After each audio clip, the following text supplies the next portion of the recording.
Hello. The X-ray pelvis AP view of a female patient age 55. Actually, this is a quite normal X-ray finding, and the intention of this X-ray is to be familiar with the anatomical landmark of the pelvis on X-ray, and it is for the junior student. So the senior student, the learned audience may skip this video. So now let's talk on the X-ray. Look at from the above. It is the fifth lumbar vertebra. Look very carefully, closely. It is the fifth lumbar vertebra with its transverse process on both sides. Now, below the fifth lumbar vertebra, this is the sacrum. This is the sacrum. Okay, this is the sacrum. And below the sacrum, here is the coccyx, the small coccyx. And with the sacrum, the iliac bone of the pelvis attached by SI joint. Look closely. This is the SI joint. SI joint in anteroposterior view appear as two joint. Look at here. It looks like a joint, and another it looks like a joint on the same side. On the opposite side, look at here. It is the joint space of the SI joint, and here is also another space.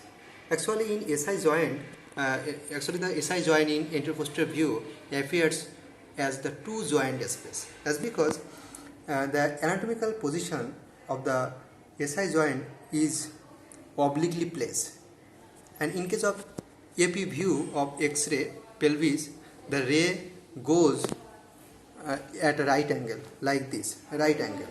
So in anteroposterior view, the obliquely placed SI joint appear as two joint.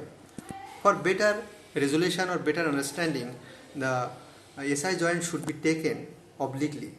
That means if you take the X-ray pelvis SI joint as oblique view, then the SI joint will appear as single joint. Okay. So clinical importance of this joint is ankylosing spondylitis. In ankylosing spondylitis, invariably the SI joint are involved. Fibrosis occurs and other cells also occurs. So if any suspected patient having ankylosing spondylitis, you should take X-ray pelvis SI joint oblique view, not AP view. Okay, oblique view will give you better resolution of the SI joint.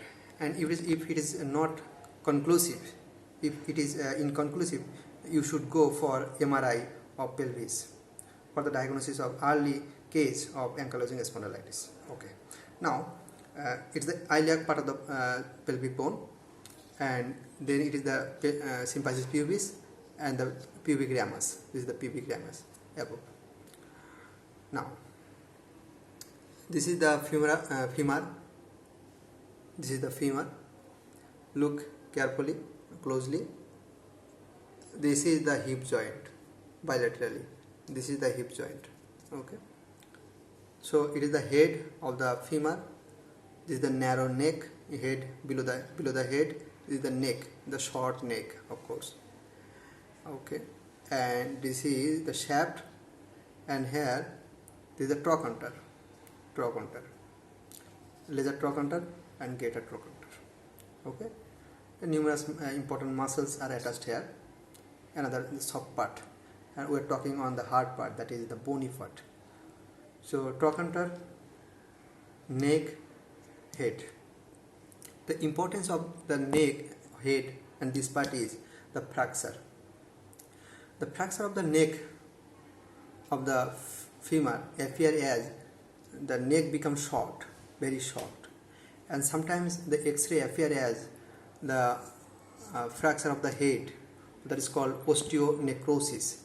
In osteonecrosis of the head of the femur appear as the very messy or hazy and small in size. Osteonecrosis is a very important topic in orthopedics. Usually osteonecrosis occurs in old patient who has been taken steroid for longer term, and that leads to osteoporosis. Also, And osteonecrosis actually occurs due to vascular compromisation, loss of vessel supply, okay, and it may occur due to trauma, road traffic accident. Okay, so these are the bony landmark of X-ray on pelvis. Okay, thank you very much.